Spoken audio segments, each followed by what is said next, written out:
Listen up, you beautiful bastards. I'm Insipid, and this is Runescape. What are we up to? We are having a continued discussion about the nature of the biological mandate. Today, I'm going to cover consumption and waste, because I feel they do very much go hand in hand. We're going to see if we can't get through both of them in a timely fashion. If we can't, no problem. I'll be more than happy to break it on down into two. We'll see what happens. What do I mean by consumption?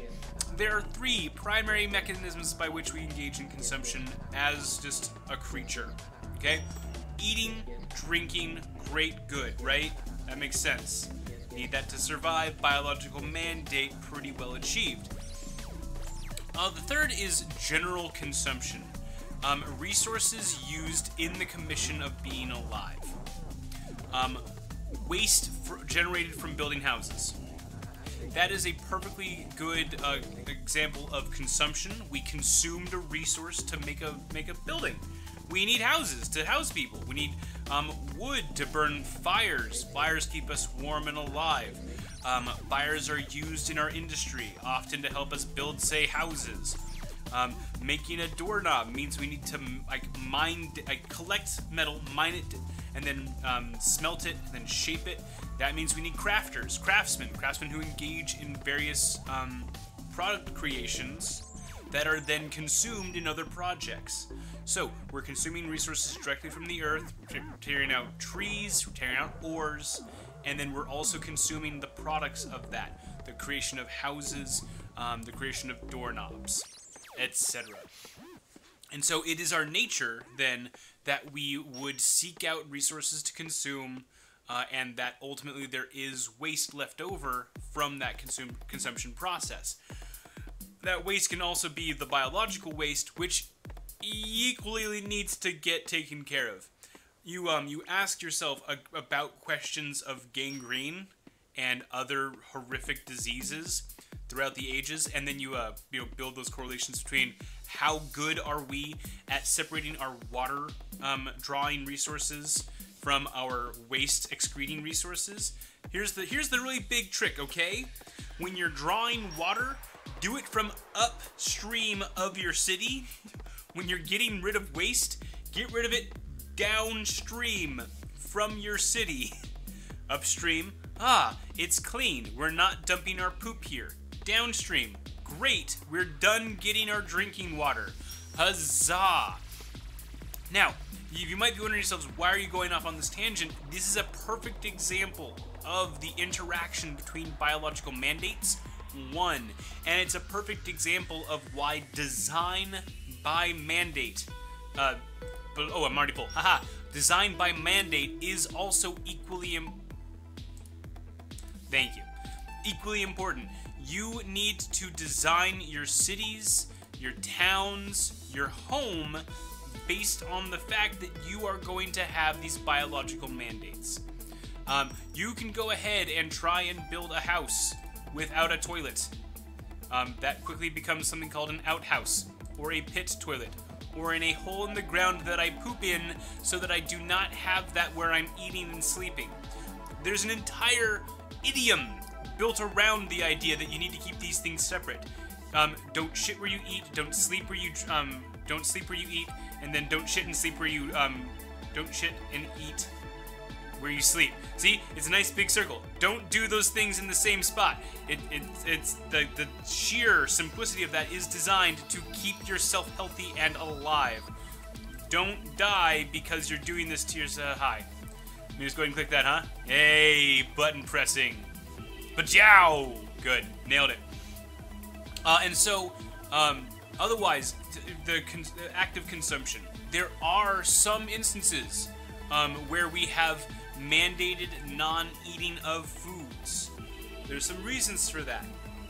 We do regulate the grade or quality of meat that we can eat. After a certain degradation of meat quality, we start saying, all right, it's not human quality anymore. It's pet food quality. It's animal quality, dog quality, which is reasonable. Dogs have a different digestive system than we do. I keep doing that. And them having better stomachs than us, that's not an insult, that's just a fact. And so there's rules and regulations for what we're allowed to try and sell each other. There's rules and regulations in terms of the growing process of food. You're not allowed to use certain pesticides. And so I think that these current examples I'm tossing out are somewhat reasonable. Biological mandate-based regulations. These are good examples. When you are regulating a biological mandate, is that regulation designed to aid in the conduct of that mandate? The regulations I've been talking about so far have been protective mandates.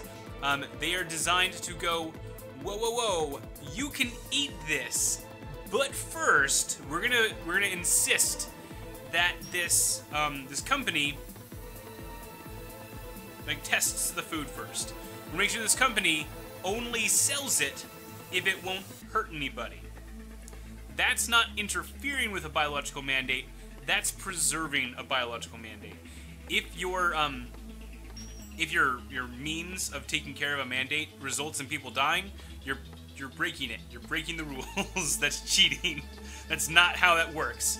Biological mandate keeps people alive. Not biological mandate keeps people dead. Great, great. That might actually go ahead and fall into that category I mentioned before about worry. We mentioned it in the first episode, the lead up to all this, and I had a big question mark next to it. And I would propose that suspicion, concern about the safety of one's food, is a biological mandate. Because A, we have people throughout all societies that do that. They're looking at their food going, I'm not trusting this. A-okay. And B, you have instances where companies are not behaving themselves. Red Bull got caught with unacceptable levels of, I believe it was heroin, in their Red Bull in Germany. And I'm looking at that going, Red Bull's putting heroin in their beverages and hoping no one notices. And, that's a party in and of itself. Jumping on back, I wanted to talk a bit more about the style of regulations that we engage in. There are some moralistic regulations that we have on food. Within Islam, it's referred to as foods being halal or non-halal. And so there's the question of what is acceptable foods. Within Judaism, level 40 woodcutting. Huzzah! Okay, volatile hatchet, cool. Can I chop new stuff? We'll find out. We'll find out a little bit later. And so you have kind of religious restrictions on food. Now, I will emphasize that both halal and kosher standards are wildly diverse and specific in their nature. You don't get to just understand if something is halal or not. There's some general things that are a bit more explicit in the Bible concerning, cloven hooves, shellfish, etc. Right? There's some things that are pretty easy to figure out. With Islam, you kind of go, all right, pork and alcohol. I get it. I get those little nuances. But if you go into the industry and you try and find the butchers that are kosher butchers, they have to meet a complete set of criteria about their facilities before they're allowed to produce kosher anything. And so there can be a great deal of regulation that goes into these kind of religious oriented regulations. And I find that to be in and of itself fascinating, in so much as it pertains to a biological mandate during eras of human history where you didn't quite have as many luxuries about where you got your food from. However, I imagine that in the zeitgeist, these restrictions made perfect sense. Now, there are some, obviously, non-Abrahamic examples. I can obviously bring up cows in Hinduism, etc. But I wanted to make sure I was kind of hitting some of the major points that people are generally speaking familiar with. Oh, man. And so, like jumping forward, you don't quite see as many regulations on one's foodstuffs until you get into very, very recent manifestations of diet styles, wherein you're going to see kind of the rise of veganism, wherein individuals stop eating anything with an animal product.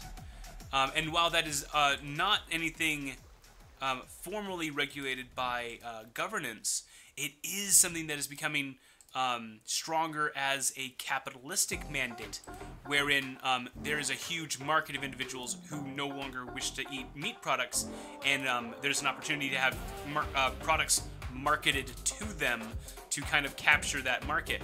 And so the way that is kind of encroaching, manifesting, I think that's super cool.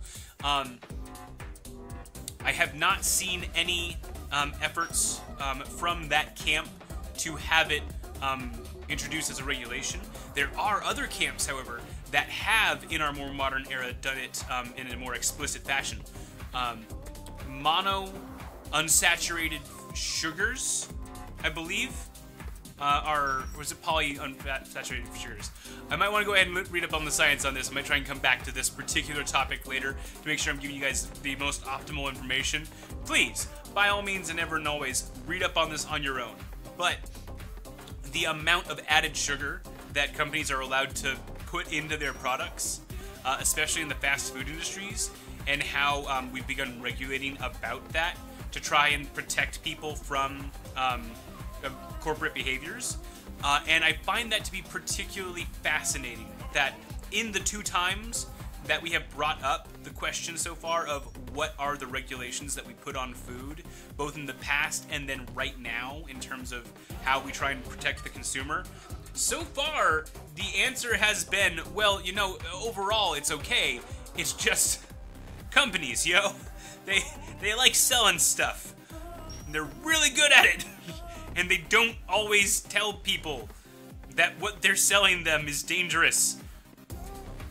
You know, if we'll just go ahead and toss out cigarette companies. And that does, again, come back to a very fine question about consumption. Yeah, no, we consume the hell out of addictive substances. We are all about that. Wowzers! We very much are prepared to just down cigarettes, alcohol, opioids. You make it available, we will use it. What are all of you doing here? These are my willow trees! I am chopping these willow trees. They're mine. They're my willow trees. It's Monday. I'm recording on a Monday.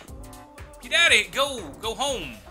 This must be summer vacation or something. I mean, geez, Lamau, hey, yay.